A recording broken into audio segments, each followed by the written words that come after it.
This is a Geek History of Time. Where we connect nerdery to the real world. My name is Ed Blaylock. I am a world history teacher and part-time remedial reading teacher, all of it at a distance here in Northern California. And I recently had one of, I think, several possible peak middle-aged dad moments, specifically middle-aged white dad moments. Earlier this evening, right after dinner, while my wife was washing the dishes, because I do the cooking, she cleans up after. I was in the living room with a cocktail in my hand, my son running around my feet, and we had the soundtrack from Guardians of the Galaxy playing, and I went into full-blown white man overbite mode. I was, yeah. So I don't know how much more middle-aged bourgeois white guy dad you can get than that.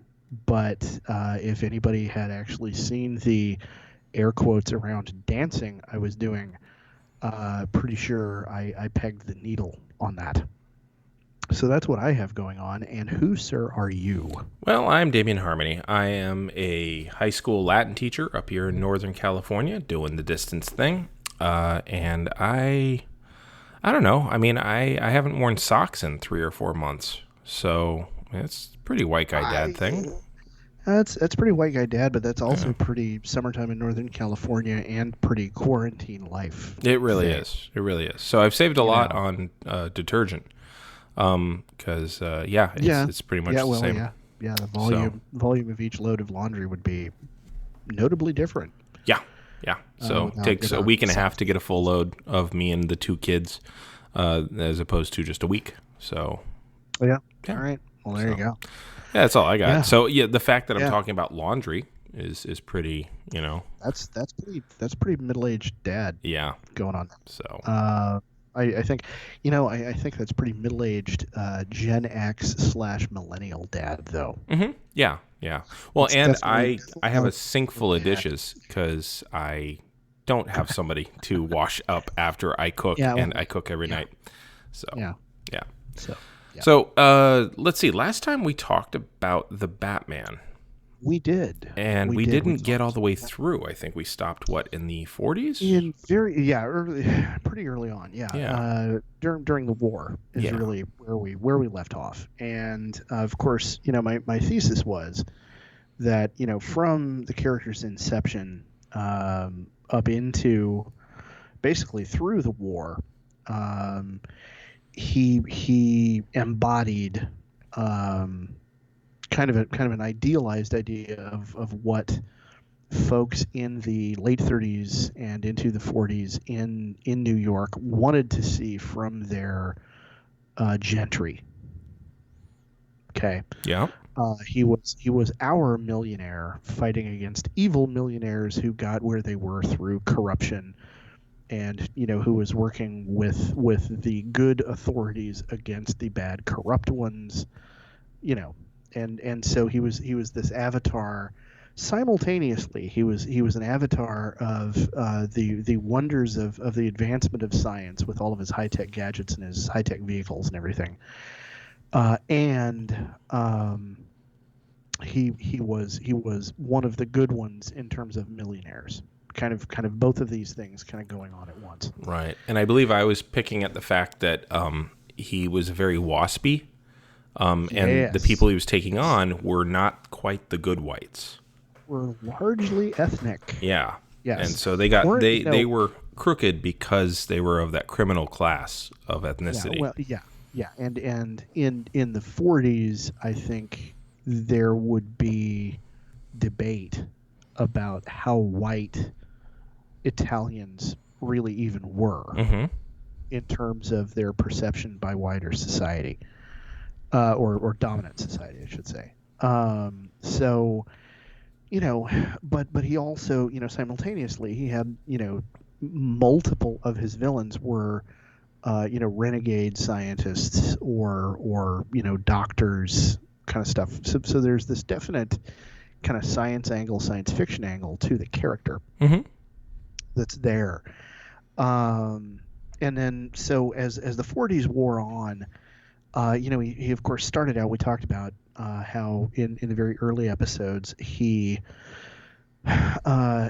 actions range from watching dispassionately as bad guys are killed to doing things that maybe not directly but indirectly lead to the deaths of bad guys. And in his very earliest incarnation, of course, he did on occasion carry and even use a handgun.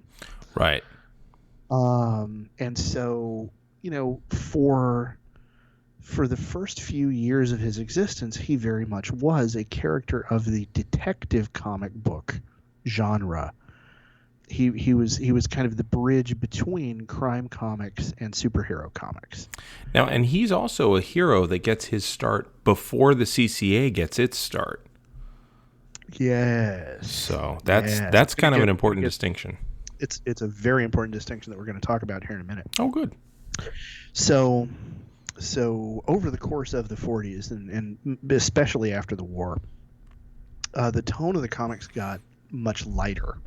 Mm-hmm. First, it was kind of gradual, and then after the war, there was a conscious movement toward moving away from the noir kind of tone of the original comic to more like Superman, more kind of costumed hijinks.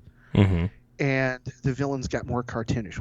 We see the Mad Hatter, Crazy Quilt, the Gentleman Ghost, and the Killer Moth, mm-hmm. all of whom are very arch, very, I don't want to say they weren't campy at the outset, but they're definitely very much cartoon-like kind of characters. And all of them show up between the end of the war and the institution of the CCA. Okay, so these can be characters that get grandfathered in if you sanitize and soften them quite a bit. Yeah. Like the Killer Moth can't be the Killer Moth, but it could be the Moth. Yeah. And Mad Hatter, is taken straight out of Alice in Wonderland, Lewis Carroll. Right.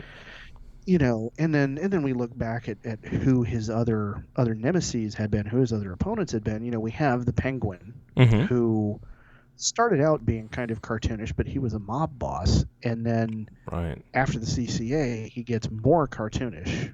All of them, all of the after the CCA, kind of what happens is, CCA is I want to say 54, off the top of my head. Mm-hmm. Because I didn't actually put the date down in my notes, which I should have. But it's our first episode. Yeah. I've been stuck at home with a quarantine kid, so a little bit of slack here. So CCA starts, and all of that cartoonification accelerates, and it winds up kind of retconning, going back to all of the characters that already existed. So, Catwoman gets what's the word I'm looking for? Deglammed a little bit. Declawed, if you will. Softened. Yeah, declawed. Very good. Yeah. I kind of wonder if all the characters that he ends up fighting, if they don't just dive in further to their theme, because that will automatically cartoonify them. And then you can, like Penguin's a mob boss, but he really just wants the world to be ruled by penguins, so it's like, that kind of, or Catwoman, like she's cute and she's sexy, but really she wants kitty litter, so like, and then you can kind of come away from it more.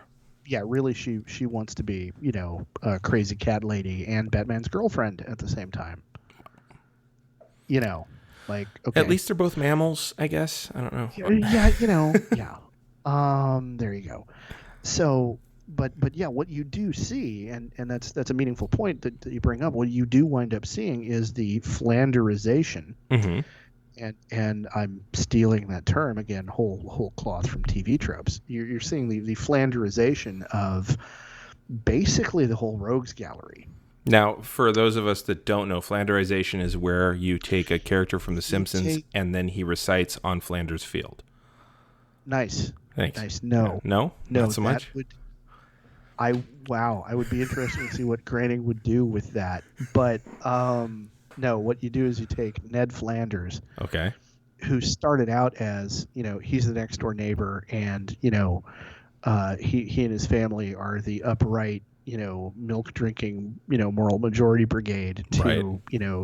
to compare to the Simpsons, who are, dysfunctional in every fucking way imaginable. Mm-hmm. And then you take that idea that, he is a, milk drinking, teetotaler, kind of uptight Christian, and you then make that the whole point of him and his entire family. Oh, okay. So you basically reduced them down to a single facet of what you'd previously seen. Yeah. Okay. Yeah. And that facet is northern France, the Netherlands. Yeah. Yeah. Yeah. That region, one of the bloodiest parts of the Western Front. Yes. Right. Correct. Yeah. Yes. Fertile soil. Yeah. Jackass. Yeah. So his name is Ned. I mean, that's short for Netherlands. Now I'm wondering Ned if Flanders. Yeah. like a thing on Groening's part. Son of a bitch. Now I'm gonna have to go look at something. See, you think I'm just an idiot and an asshole, but I'm really just an idiot and an asshole. No. But every once in a while, I'll have a point. I have never thought you're an idiot. Well done. Never thought you were an idiot. Well, But when the CCA shows up, because it's, censor yourselves or we're gonna do it for you. right. That's the point at which we see, number one, Batman never carries a gun again. Number two, Batman now hates guns, and like has a stated policy that he doesn't use them, never will use them. Right. He has almost an anti-fetish. Yes. Yeah. He does, really. Yeah. And it is after the introduction of the CCA that we see him suddenly draw the very clear moral line that, to all of us who know the character after this, is like one of his defining characteristics is, I will not kill. Kiss on the first date. Yeah. Yeah. Well, that too. Yeah. Which kind of becomes more of a thing after the TV series in '66. But right. Anyway, he will not kill. Oh, that too. Yeah. Which he which has to be there because of the CCA, and right. It has to be no. He's the hero, so he's trying to apprehend all of these guys and bring them to justice, and like leave them for the cops. Yeah, leave them for the police. Yeah. And if somebody he's fighting is going to fall off a ledge or whatever, he has to put himself at risk to save them. Which is dramatic change from the very first issue of the comic, in which he literally says a fitting end for one of his kind. Sure. I will say though that like you there's a couple things that happen there. Number one, he's also been Flandersized. Yes. by virtue of the fact that like I don't kill people and I don't use guns. Covered he is. Yeah. And then on top of that, you also have this how to put this, like part of the CCA said you can't have cops look incompetent. You can't have authorities look incompetent. So now he's helping them, although he's helping them on things that are above their ability, but it's not because they're incompetent, and also they're not crooked anymore. He's not going after crooked cops or a cop on the take or anything like that. So he's helping them apprehend things that he has the power to stop and they don't. That's what I'm seeing.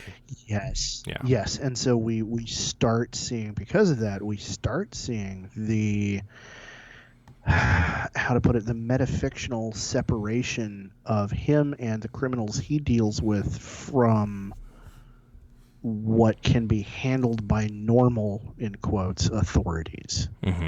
And so he becomes superheroic by virtue of the fact that if he wasn't superheroic, he'd be dealing with stuff that the police would be dealing with. And if he did that, that would cast doubt on their capabilities. So that would make them look like the Keystone Cops, and we can't have that happening. Right. Yeah.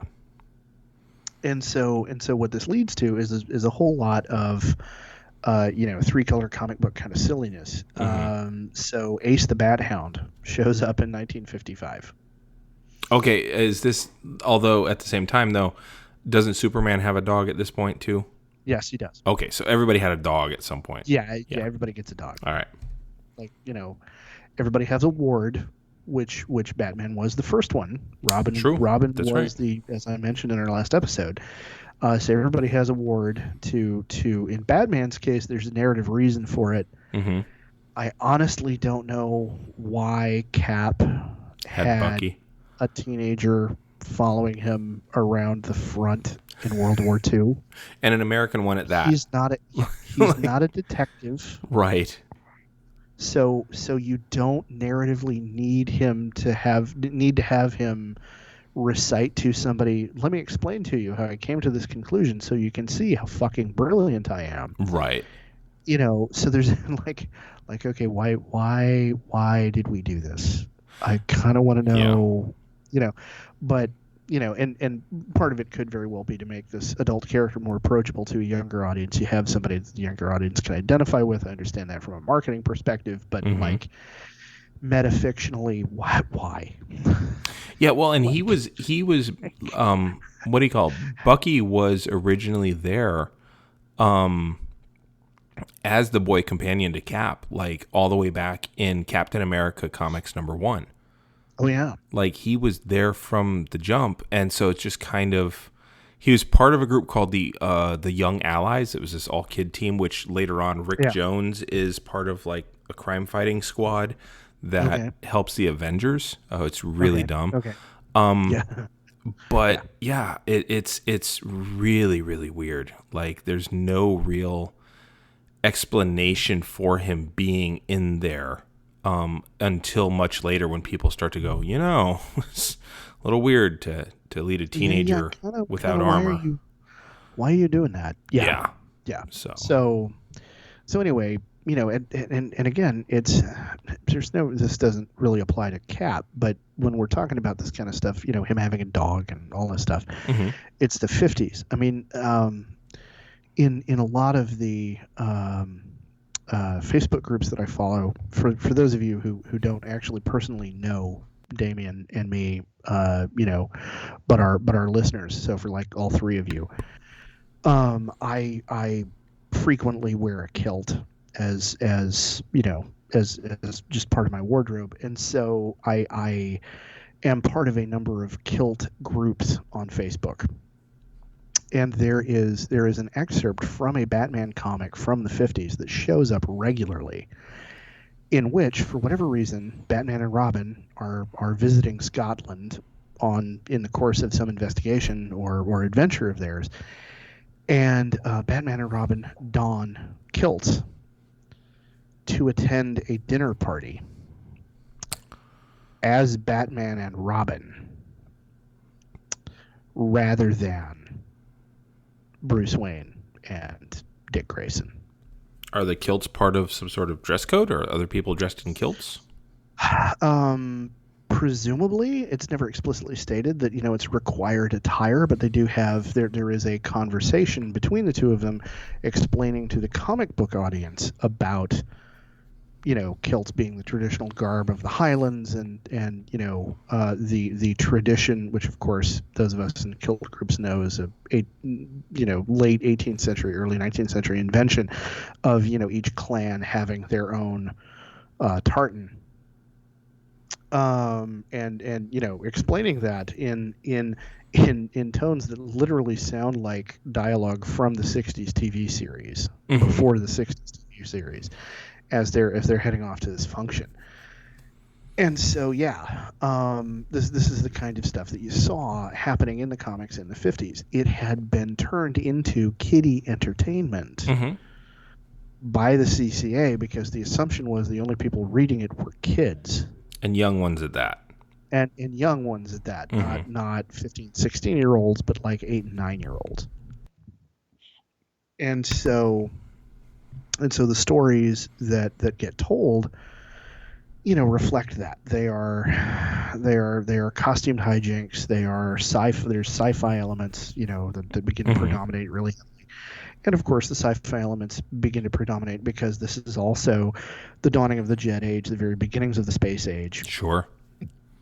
And so that's all in the Zeitgeist. And so this is the same time period that we're seeing drive-in movies about radioactive bugs and all of that kind of stuff going on. You're also seeing coming into, now we're talking 50s or 60s here. You said 60s, right?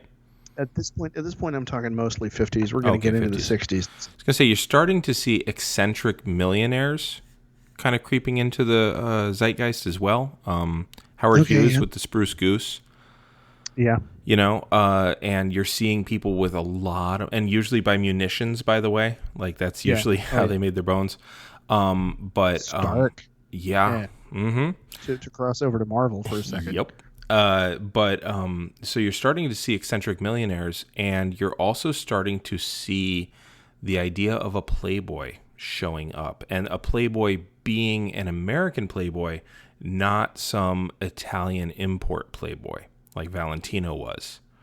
Like there was a swarthiness to playboys prior, and it was like, well, that's that Southern European passion, and now it's you can be a WASP and be a playboy. They still can't move their hips independently at all, but at least they can. Yeah. Way to tie it into my intro. No problem. That. But yeah, and it's also worth noting that I want to say it's 55 is the founding of Playboy magazine. Mm-hmm. So yes, that term, millionaire playboy Bruce Wayne, right, is now has something attached to it that is a another phenomenon. Yes. Kind of separately and entirely, and for anybody after that, that's going to be attached to that term. And so a 30s millionaire versus a 50s millionaire is a very different kind of millionaire as well. A 30s millionaire is going to be top hatted out, still wearing like the tux and the gloves and the cane and the monocle and maybe a sash. The 50s millionaire will be a little less dressed. He'll look less like a New Yorker comic, and he'll look more like Dagwood. George Hamilton. Yes. He'll look like George Hamilton. Yeah. He'll have a white shirt with some kind of an ascot inside the collar. Yes. Kind of puffed up. He'll have a sport coat, probably white pants. Mm-hmm. Deck shoes. Yep. Possibly without socks, depending on season. And despite not being Southern European, he's going to have a cultivated tan. Mm-hmm. Well, because this is when mass culture starts really going all in on movie stars, super movie stars now. Because megastars. Yeah, exactly. Rock Hudson. Mm-hmm. Cary Grant is a bit earlier, but a little bit there. Tony Curtis. Yes. Wow, you just named two queer guys. Yeah, well, yeah. Who had to cultivate an image of masculinity. Yeah. I wonder. Yeah. But also like Charlton Heston, Chuck Heston. Steve Reeves, you're starting to see muscle-bound fellas, In wrestling, by the way, you see guys like Jim Londos, who, if you ever want to see a handsome-looking fella who looked like $1 million, couldn't wrestle for beans, that's Jim Londos. Yeah, he was a huge draw, by the way, an enormous draw. Oh yeah, like he's one of the top 4 draws ever historically, like adjusting for inflation. Yeah, nobody ever hears about him. Yeah, it's remarkable that he could be that big and be lost entirely. Okay, well, wrestling is a very self-cannibalizing world. So, okay, I can see that. Yeah. All right, so we're seeing again in the 50s we have this big time cartoonifying of everything in the Batverse. The plethora of Bat gadgets expands dramatically during this time. Mm-hmm. And the tone of all of the comics. Again, and comic books in general, this is part of what happened in the 50s. Was all of them got kiddified, right? And by necessity. Yeah, Yeah. yeah. And so so then as time went on, readership kind of fell off. Hmm. And then in 1966, I have to mention the TV show Okay. because if we're going to talk about Batman in any kind of cultural context in the U.S. over time, we Hmm. can't get away from talking about the TV show. You are welcome to talk about the TV show, but I'm covering him later in movies, so Okay. it's fine Oh if we yeah, have no. overlap Yeah, oh because yeah. the No, movie I'm absolutely gonna. overlaps. But Yeah, yeah. no, I'm gonna. Yeah, no. I have to kind of touch on it and kind Hmm. of bounce off of it like a trampoline and move on. Sure, sure. So, the TV show debuted on ABC on January 12th, 1966. Ran for 3 seasons until Hmm. 1968. And I mean, if we wanted to, we could spend like multiple episodes talking about the influence of the show and just what it did as a pop cultural phenomenon. Oh, Just absolutely. like the ways in which it affected everything in the comic book space. Oh yeah. Well, and not just the comic book space, but like kids' cartoons. Oh Even though yeah, this wasn't a cartoon, like you don't have this, you don't have Scooby Doo. this is true. Yeah. This is very. Who, by the way, had Batman and Robin the cartoons on. Like, it was just this Yep. nice little bounce Yep. back. Yep. But yeah. Yep. Justice League. Yep. So what I think the most important points to bring up for my study here is everything that had happened in the comic book since 54. The TV series took and went, you know what, we're going to run with that, and dialed it up to 11 and a half Mm-hmm. and ramped up the camp. Oh yeah, yeah. And the thing is, by doing that, it was very countercultural Yes. because Batman is the ultimate, or up to that point, Batman was the embodiment of, somebody who was outside the establishment but working to uphold the values of the establishment. Yeah. He Yeah. was as I mentioned, he was this idealized idea of what we'd all like a millionaire to be doing with their money Mhm. rather than what they did. This is why you should give them tax breaks. Yeah, I Yeah. mean, like if they were all going to do this, like Jeff Bezos, I'm fucking disappointed in the man. Like Mhm. you could totally be Batman by now, dude. Yeah. You could, but what are you doing? Yeah. Not that. Yep. You're not Batman. So like, get it together. Anybody wants to send that message to Jeff Bezos, please do. Feel free. I'm sure he'll care. So if you look at the way he is portrayed, Mm-hmm. what I think is really interesting about his portrayal in the series is, number one, we're making fun of how square he is. Like as the audience, we're in on the joke of, oh my God, he is such a fucking square. Right. And he keeps inhabiting these not square places. Like, Yes, there's of he course keeps the GIF of him doing the dance.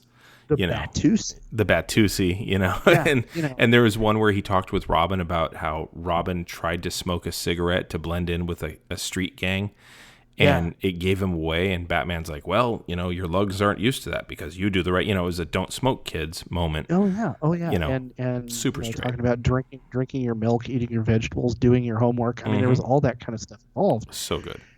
And it's amazing. And the thing is, it's really clearly way over the top, and we're making fun of how square this all is. Mm-hmm. But at the same time, there's actually a certain level on which it's actually earnest, and there is there's this part of the 60s zeitgeist that really was actually kind of that naive, Mm-hmm. and really wanted to have this Dudley Do-Right of the Mounties kind of figure to believe in. Mm-hmm. And my what I got to say here, from a personal standpoint, is my exposure to the 1966 TV series Mm-hmm. happened in the 80s when I was 6 and 7 years old, in reruns in syndication. Yes. And as a 6 and 7-year-old, I didn't get the joke. Well, of course not. I mean, I took it like deadly seriously, and that's the dude I wanted to be right there. Well, and we'll add to that the fact that you very likely in your Batman diet at the time, there may have been a comic or two, I don't know, but there definitely was the JLA. There were the cartoons, and the Saturday Batman mornings, live action and the Batman cartoon had the same outfit. And that same outfit, I think really that blue, gray, and yellow was such a softer palette of the menace that Batman presented previously. His ears were really tiny. His cowl was just, like it was, the cartoon had more pronounced ears than the TV series did, but you're right. Yes. I think there was just a lot less menace, and I don't want to say it sanitized him, but it certainly made him palatable for children to think that's a really cool hero. Yeah. So of course everything would have been lost on you. Oh yeah. Yeah. Oh yeah. Big time. Now, compare that, my take on the character in the TV series to my father's take on the character in the series. In 1966, my father was I want to say by that time he had made lieutenant. He might have still been a Lieutenant JG. In the United States Navy. He was a naval aviator. And in 66, I'm trying to remember, he wouldn't have been on Midway Island anymore, but he was somewhere in the States, in the Navy. And he, let's see, in 66, it means he would have been 22 years old. Okay. And he and every other 22-year-old Ensign Lieutenant JG in his squadron they didn't call them this, but they essentially had a standing watch party in the ready room to watch Batman. Oh, really? Because it was just such a fucking hoot. Oh, that's great. That they were all there, and they all apparently every time, meanwhile at stately Wayne Manor, and it was always stately Wayne Manor. That was one of the running gags, and they would always, like everybody in the room would say, at stately Wayne Manor, along with, it was the closest thing a bunch of, crew cut wearing, naval officers could get to having their own Rocky Horror Picture Show. Yeah, and they were all there. Now it didn't hurt that, of course, the TV show was on midweek, right, in the evenings rather than Friday or Saturday night when they were all out chasing skirts and getting drunk. But that was, hey, while that's happening, there's kids getting high in the rec room at their parents' house in the basement, watching it too, and probably all saying at stately Wayne Manor between tokes. Yes. It's a hugely connective tissue. Yeah, because it was this huge cultural event. And everybody, and by this time everybody knew who Batman was. He was a big enough character in the Zeitgeist that even though, almost nobody was reading the comics anymore, everybody knew who the character was. Everybody as a kid had read one or two Batman comic books. Of course. And so here was this character getting turned into this kind of different character on TV, and the whole thing was ramped up to 11, and it was the closest you can get in live action to truly doing 3-color comics. Yeah, complete with the flashcards of pow, bam, and shit like that. You beat me to it. Yeah, sorry. Well, no, it's brilliant that you did. And Cesar Romero in an iconic but totally not out of the comic book, or at least not out of the beginning of the comic book, take on the Joker. Portraying the character with his mustache painted over. Right. With clown makeup because he refused to shave for the role, and they were like, all right, fine, we'll just paint it over. And you look at him, you can tell he's got a mustache. He's got a stash. Yeah. Cake makeup, and the guy that I want to say Storch. I'm trying to remember the actor's last name. He also did a one-time role on Star Trek as Frank Gorshin. Frank Gorshin. Yeah, Thank you. yeah. If you tell me Frank the Gorshin villain is, that he plays, it's easier. yeah, That's how we are. Like we grew up with the this. Riddler. Yeah, Yeah, the Riddler. Yeah, Frank Gorshin. Frank Gorshin. Where who was a stand-up comic. Yes. And Adam West, who playing Bruce Wayne and Batman, who got the role because one of the executives behind the show saw him in a Quick ad. Okay. For chocolate Quick. He was playing a secret agent, Agent Q, in an ad for chocolate milk, and they were like, no, that guy. We got to give that guy an audition because that's the level of no, I'm taking this deadly seriously that we need for this character. Sure. Apparently he was the only guy who could read his lines with a straight face. Really? In the audition, yeah. Oh, that's great. And that's what got him. One rumor is that was what got him the role. He also played Harry Anderson's dad on Night Court, his erstwhile dad, and he would always, and I think he was like crazy or something, and he'd like that's what they called it back then at least, and then he'd say, I got out and I'm feeling much better now. Much better now. Yeah. Well, okay, wait, hold on. Yeah. No, was that him or was that oh damn it, and now I can't remember. From the Addams Family. That wasn't Adam. Adam West. Oh, you're right. Didn't play Harry's dad. It was it was Frank Gorshin. The Addams. No. No. No, you're right. No, you're right. no. Who am I thinking of? God, and I love him, and I can't remember his name right now. Hold on. Yeah. Now I got. Anyway, you continue because you're running this. All right. Yeah. No. You look it up. Yeah. So but yeah, Frank Gorshin, and then Catwoman. Got played by multiple actresses. Mm-hmm. Most notably John Astin. That's who I was thinking John of. Astin. There we go. Yeah. Yeah. And probably most famous to everybody is Eartha Kitt. Yep. Playing the character with the trilled R's and the completely over the top. Oh, very kind of presentation. And just all of it being so ridiculous. Yeah. And they had the standing bit in the show where Batman and Robin had to climb the side of a building. Nice that you called it a standing bit. Yeah, thank you. where they were climbing the side of a building. And as they were climbing, people in the building would open their windows and say things to them. Right. And have brief conversation or something, and it would be, good night, citizen, at the end of it, Right.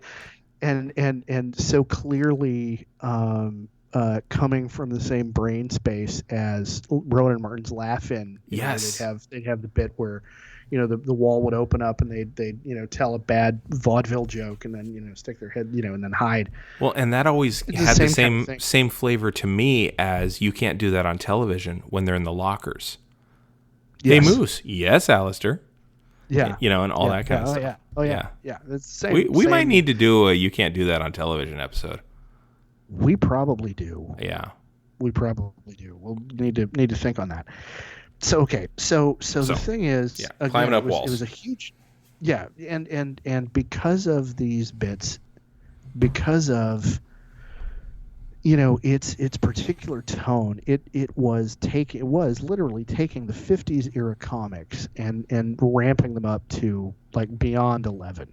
Mm-hmm. It goes all the way up to 11. Yeah, like not even like beyond that. It's that little push over the cliff. If it's that little push right over the cliff, right when you need it, you can go up to 11. Why don't you just make 10 louder? These go to 11. Up to 11. Producer George's happy now. Yeah, so good. I'm glad he is. But let's take a look at what was happening in the world. In 65 and 66. Oh, it was a really peaceful time. Like there were no tensions. It was Yeah, like the whole world just kind of took a breath. It was good. Yeah. It was good Yeah, it was a times. pause. Nothing happened. Not at all. No, not at all. Nope. LBJ took office in his own right in 65 after beating Goldwater in 64. Right. Which let's just talk about that presidential race. The reason LBJ won was because everybody was literally afraid Goldwater was going to cause the end of the fucking world. Well, there's that. Also because he wrapped himself in the cloak of Kennedy's martyrdom. Well, yeah, he did put on Kennedy's bloody shirt. Yeah. There's no arguing that. But also, he was America's first Hispanic president. Johnson? Yeah. His name is LBJ, which is Spanish for the BJ. Okay. Yeah. I'm walking away from that rapidly now. Okay. He also named his penis Jumbo. I don't know if you knew that. Yeah, he did. Yeah. I knew that. Yeah. I did, unfortunately, already He know also that. had a Secret Service guy stand in front of him so he could piss on him while continuing a conversation. He literally just, stand over here, I gotta pee. And like he peed on the guy. And the guy was like afterward, Mr. President, he's like, what did he say? Prerogative of office. You're fucking kidding me. Nope. If ever there was a president who most resembled Mark Antony, it would be Lyndon Baines Johnson. Like, holy shit. Okay. Yeah, he peed on a Secret Service agent because he didn't want to stop talking to a guy to go pee. Wow. Okay. Yeah. Yep. But anyway, I assume he stepped out of the Oval Office to do it, right? Like, he didn't, like, piss on the guy on the rug. No, I don't think it was in the Oval Office. I want to say it was like it was in a hallway somewhere, which is worse. Oh, yeah. That's great. Have you ever heard the presidential tape of him calling the tailors to ask them for Oh my god, it's so good. He burps mid-word. But he's like, I really liked your pants, and I was hoping that you could take about 2 or 3 inches out of the inseam where my nutsack hangs, and then take another inch away from my bunghole. This is a president. It's in the presidential library. Oh my god! It's a beautiful thing. It's a beautiful thing. So what we're saying here is Lyndon Baines Johnson was the first trailer park president of the United States. Oh no, that would be William Henry Harrison. He literally dragged a log cabin with him the whole way. Like he's like IR smart, IR just like you. Okay, all right. Yeah. Okay. I was going to correct myself and say no, it would actually be Jackson. But Jackson pretended at it. Big Wheel of Cheese Day. Yeah, but he pretended at it. He was rich as fuck. Like he had a castle in Tennessee. Rich can't buy you class. Good point. I'm just saying. That's true. But anyway, and that's me coming from a place of immense, bougie privilege right there saying that. Of course, grandmother would be proud of me. I was about to say my grandmother would be proud of you too. Yeah. But what was going on there? Beyond LBJ, Malcolm X was assassinated in 65. The Watts riots and the Voting Rights Act both happened in 65. Vietnam basically rolled into high tide with Operation Rolling Thunder starting in 1965. Mm-hmm. Oh, shit, that's where my dad was. He was on a carrier, which is part of the reason that they could all be in the ready room all at the same time. There you go. They didn't have the opportunity to be anyplace else. So, yeah. Operation Rolling Thunder started in 1965. Mm-hmm. And basically, I mean, the real height of the anti-war movement and the civil rights movement, I mean, we're talking about all of this stuff happening, and for us living through the times we're living through right now, mm-hmm. I really think if there was any time period we could go back to and be like, yeah, okay, I can see this, I mm-hmm. get this vibe, mm-hmm. it would be 65, 66. Well, let's see, 66, you also have Arlo Guthrie's Alice's Restaurant come out. This is true. So you have this focus in 66 of this energy of common sense versus the authority. Yes. And that's absolutely countercultural. And in many ways, Batman is answering Dragnet. Oh, shit. That's brilliant. Thank you. Yeah. Yeah, it really is. Yeah. Because I know just in the last couple of years, more than once, there's a clip that's gone around of Friday and Colonel Potter. I can't remember. I can never remember his character's name. But a much younger Colonel Potter, having a conversation with a couple of kids who were trying to start some alternative community or something and got busted for drugs or whatever it was, and the two kids are dressed like a couple of rejects from the cover of Like Partridge Sgt. Family. Pepper's, Okay. or from the cover of the Sgt. Pepper's album. With the brightly colored Nehru jackets and the striped pants or whatever, and Friday kind of goes off on him about, you're trying to change the world, you're trying to make the world a better place. You don't understand how lucky you are. You don't see, people of your generation, nobody has mastoid scars anymore. None of you have died of polio. And just goes down this long list of, from the boomers. Yeah. Or from I was going to say, this is silent. From the silence. Yelling at young boomers. Yeah. Yeah, about, look at all this shit we did for you, you ungrateful little shits. Right. But manages to do it in a way that's like, no, you want to change the world, and that's awesome, but understand the world isn't as bad as you think it is. Mm-hmm. And then Batman comes along and is like, no, this is what you sound like. Okay, silent. And it's this mass response kind of to that, and mm-hmm. to the, as you pointed out in a prior episode, to the absurdity of the Cold War. Mm-hmm. It was the far side kind of its time. Mm-hmm. I mean, operating on a different level, but it was the same kind of visceral, subconscious mass reaction that led to the show being this huge hit. And it wound up having a profound impact on the development of the character from there. Mm-hmm. And now I'm going to leave it behind and move on to talk about what happened after that. So in 68, so mm-hmm. the comic, all of a sudden the comic book started flying off the shelves because of the TV series. And the TV series made Bob Kane a millionaire. Right. And Bill Finger got fucked because, Kane had screwed him.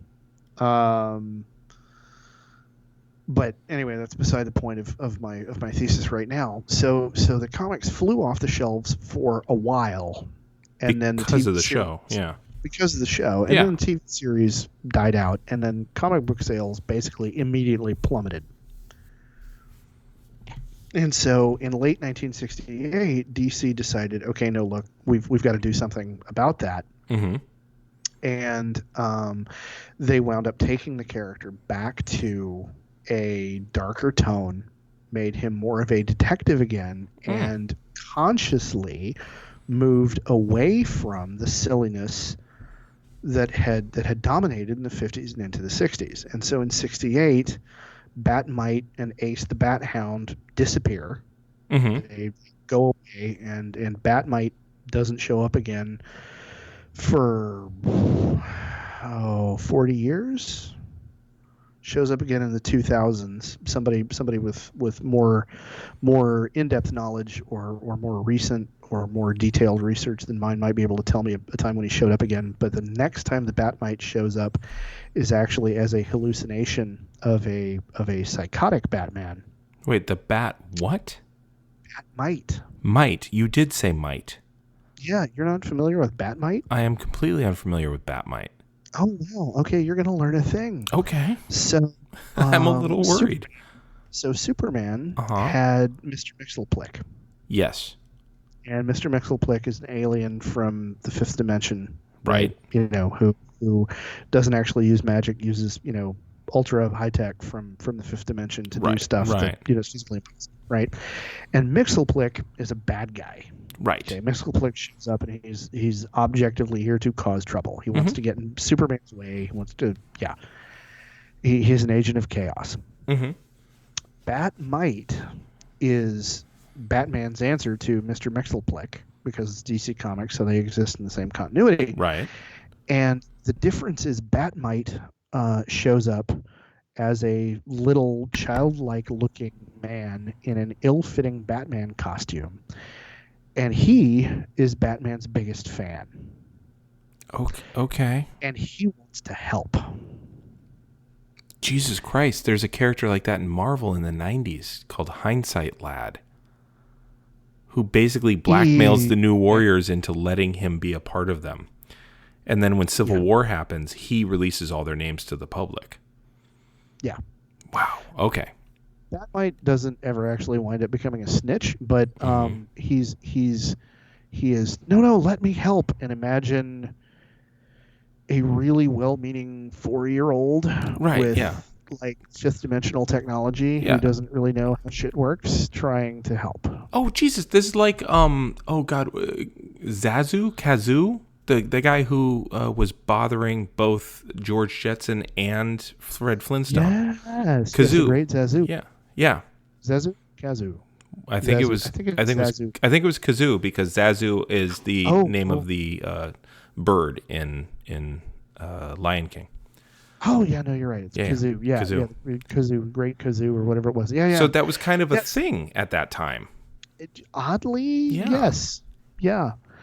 I do remember, because there was a serious-ish one where Batmite showed up, and they it was kind of an around the world in 80 days thing, and he ended up in a coma when they passed over the outback, and he was left there, and then the next time you saw him, he was on bread. He was Vegemite.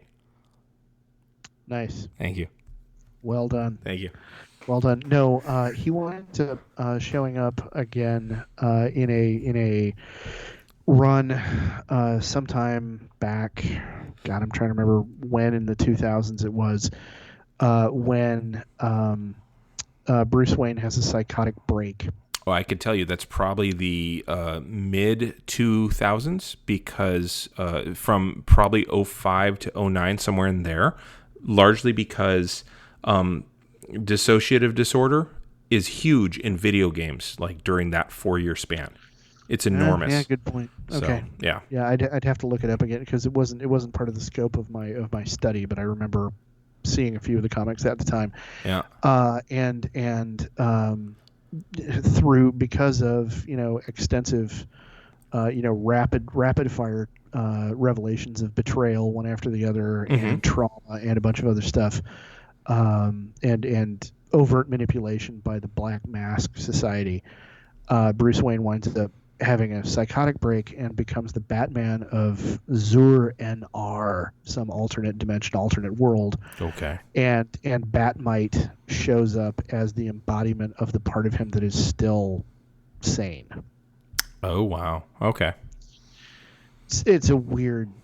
I get it. Inner child stuff. It's just, there's all kinds of... Okay, just speaking as a fan... I hated the series. I was just okay, look, if Batman is the one guy in the DC universe you don't want to give a Lantern Corps ring to, because he's too fucking powerful, right? Because a Lantern Corps ring, we talked about this in an earlier episode, a Lantern Corps ring is powered by willpower, right? And you give one to Bruce Wayne, and he just decides, no, the Green Lantern Corps is inherently corrupt, and I'm going to do what I'm going to fucking do, and you can't stop me. Yeah. And then they can't. Well, it's you take that character and then you give him a psychotic break, and I'm like, okay, which is it, man? Pick one. Right. Come on. Well, I mean, you kind of run out of places to explore with him unless you go into the mind. Well, yeah, no, yeah. I get that. I mean, I understand. I understand from oh my God, we got to write another issue this month. What the fuck are we gonna do? I mean, I get that, but as a fan, I was just really disappointed. I was just speaking in terms of cumulative head trauma.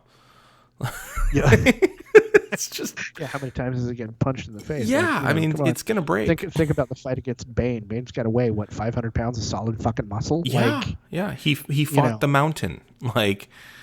Yeah. So all right, he's been in several fistfights with Superman too. Yeah, So like okay, so canonically. it's the 60s. So anyway, Batman gets dark 60s, in 68 or so. in 68, 69. Hmm. And then we see Ra's al Ghul show up for the first time in the Oh, 70s. okay. And they made a Oh, wow. conscious effort in the 70s Hmm. and into the early 80s to take the character back to no, he is a detective. We're going to do darker themed stories. The whole introduction arc of Ra's al Ghul is remarkably grim. Well, and it's Eastern mysticism. And Yeah. in the early 70s, you see a lot of that, as we spoke about in your Jedi episode. Lucas got the Jedi wrong. Yes. But also, This is true. if you look at any Marvel comics, you see a lot of psychedelia, and you see a lot of Eastern mysticism, where you find the only white person in all of Asia. It turns out he's the best mystic. So, Yes. Well, yeah. Mighty Whitey syndrome right. is a thing. So then we see this return of the character kind of to his roots in that way in the 70s into the 80s, and we see Dick Grayson leaves, goes off to college, starts his career as Nightwing. Jason Todd shows up, and Jason Todd is angry. He's abandoned ex-foster kid, Right. who Batman catches when he's trying to steal the tires off the Batmobile. Basically, short round, but for Batman. Kind of, yeah. Yeah. We call that shoehorning, right? Like when you shoehorn a character in. Yeah. Although with someone Jason Todd's size, I guess you'd crowbar them in. You crowbar them out. Too soon. Too soon. Sorry. Wow, man.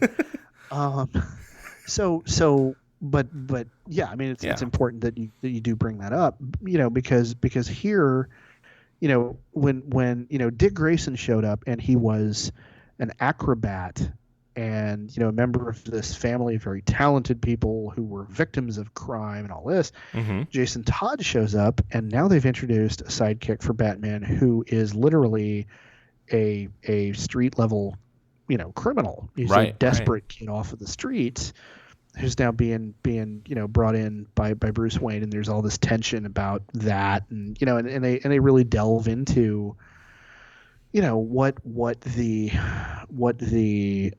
kind of anger that drives a character like Jason Todd is. Right. The anger of the youth. Yeah, in the 80s, yeah. And so it's a very different evolution of that relationship. And they spent a lot of time in the 70s into the 80s with Dick Grayson showing up as Nightwing, and the tension between him and Jason Todd, the tension between Dick Grayson and Bruce Wayne, with now I'm an adult, I got to go out and I got to do my own thing, and I'm going to have my own life, and I'm my own man, I'm not Batman, kind of thing. And of course, Nightwing went on to be, mimetically dated like every female superhero in the DC universe. He's a mimetic sex god, Sure. It's a thing, which, more power to him and them, whatever. Well, if it's based on Burt Ward's character, apparently that's, I'll get into that when I talk about the movies. Not entirely wrong. Yeah. So yeah. But, and who knows, it might be in a very meta kind of move by the writers. But so they darken these things down. They bring in these kind of gritty, kind of real world elements. But it's still, at the same time they're doing that, I want to say it's Warner Brothers was doing the cartoon series for the Justice League for Super Friends for Saturday mornings. And so we kind of have these two different visions of the character going on at once. In the comics, he's going back to his roots and becoming this darker, grittier, more detective character. On television, the one incarnation of the character now at that point is either the two are the reruns from the 66 series, right, and the cartoon, which you mentioned before, right, and that's a much fluffier, much kind of campier version of the character. And so we have these two kind of images fighting for dominance in the public view. Are they really aimed at the same audience, though? I mean, it sounds like in many ways comics grew up with their audience members and then couldn't figure out how to get kids, and that was the problem because adults stopped spending money on those. Whereas the TV, you could tell by the commercials who they're advertising to, and those are still aimed at the kids. So I'm wondering if there's two different audiences going on there. I think there are definitely two different audiences. I think that's a meaningful point. But the character of Batman in the public consciousness is now kind of fracturing along these lines. This is kind of the point I'm trying to make. Okay. And I'm pointing this out because it's going to lead. I'm teeing you up for when you talk about the movies. Oh yeah. But the identity of the character is now starting to diverge. You have one version of the character, one mythos of the character that is very much directly descended from the TV series, and you have another one that is responding to the TV series by going not only back to the character's roots but doubling down on some of those issues, and then thinking like beginning in the 80s to kind of start looking into what does this actually mean for this guy's psyche. Well, also you have relaxing of the CCA as well. Oh yeah. So I mean, that helped all of this along immensely. So then in 1986, Frank Miller comes on board with DC. Now, Frank Miller first became well known to comic book readers for Daredevil, which is which of course is Marvel. You've read that meme, right? Like, so help me God, if somebody were to tell me 20 years ago that there's one guy who's really, really rich and goes around doing whatever he wants acrobatically, and there's another guy whose power is sonar and attacks people at night, and you told me the rich guy was named Batman and the other guy was called Daredevil, I would have punched you. Yeah, that's a great one. I needed to hear the setup before I remembered it. But no, it's true. Yeah, like wait. You can thank Bob Kane, ladies and gentlemen. So right.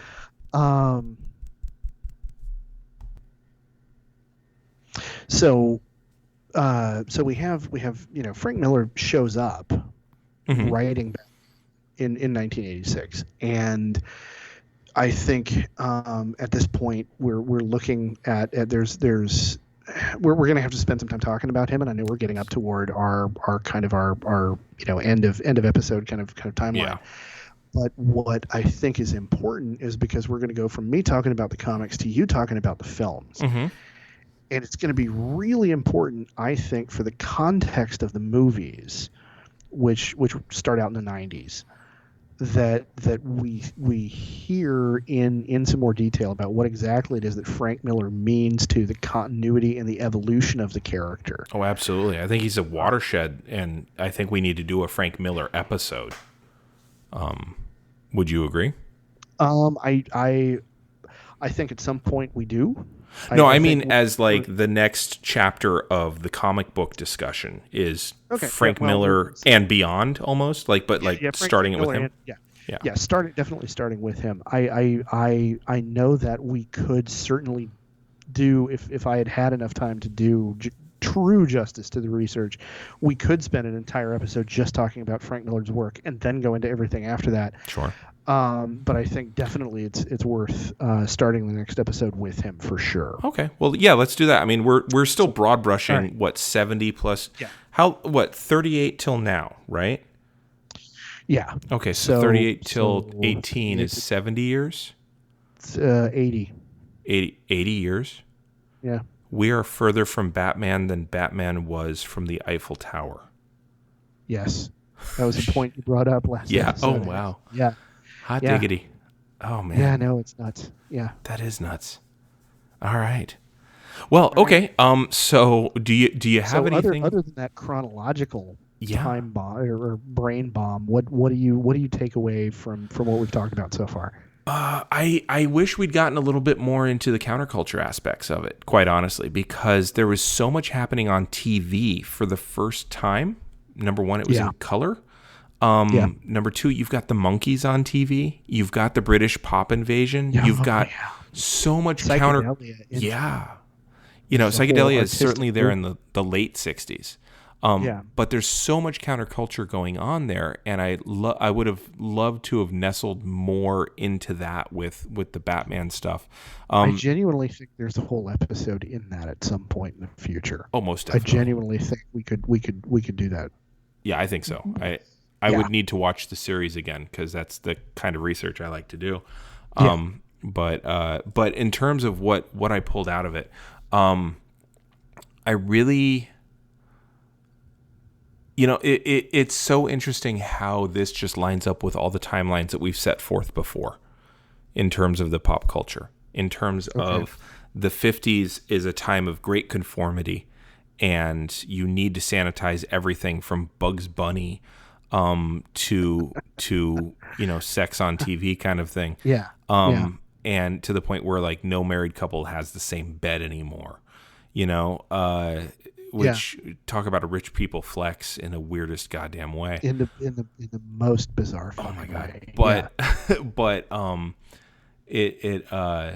so the 50s sanitization with the CCA, which was in 54, like you said, and you have all of that and the fetishization of kids, and at the same time sanitizing everything that they've got, and then and the fear of them. Yeah, and then into the 60s, you get this rubber banding effect, but it's almost like this sweet rebellion because it's boomers who absolutely want to test the boundaries, but they absolutely want the material wealth that their parents had gotten too.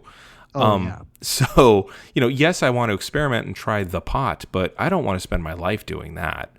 I'll get the job, Dad. Don't worry. I just, going to do this for a while. Just don't make me do it like right now, man. Right.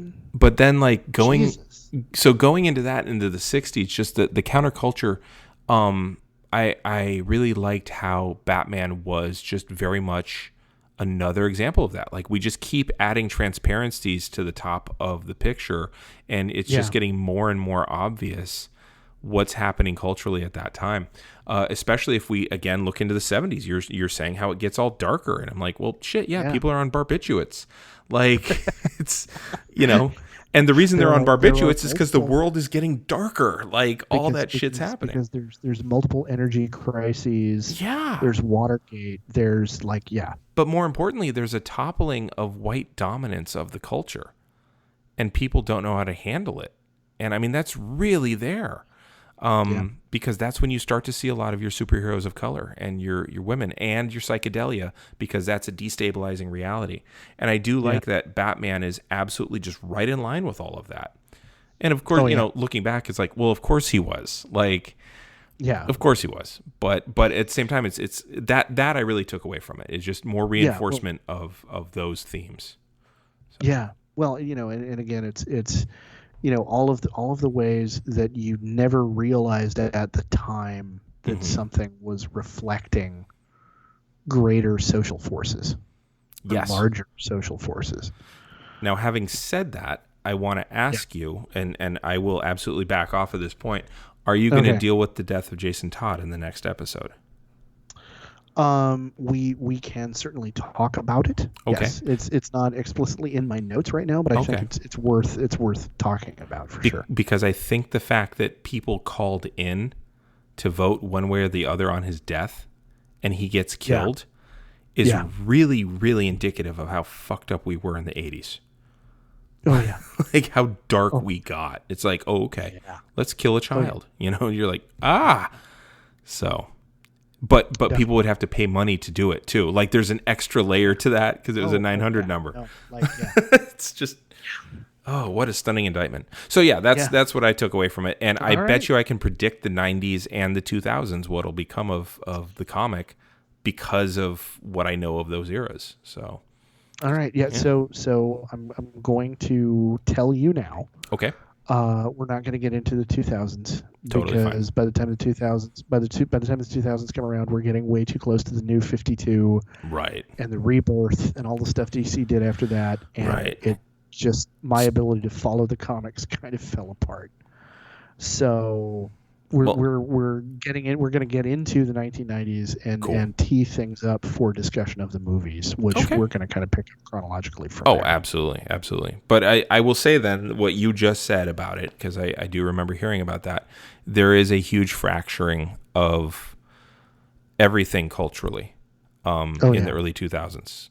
And I think part of it had to do with broadband internet and the explosion of cable services. yeah, Suddenly everything becomes niche, and now you've got 100 different kinds of Batman, and that's okay because they're all trying to yeah, gobble the same dollars. But I think that that's absolutely fitting for Batman in the 2000s. yeah. So, Oh yeah, all right. definitely. Well, so what would you recommend we read this time around? I'm okay right now. The recommendation I'm going to read is actually something we're going to start talking about at the beginning of the next episode, and I would recommend everybody find a way to get a hold of Batman Year One, Okay. which is Frank Miller in 87, published in 87, 88. And we'll get into kind of its influence.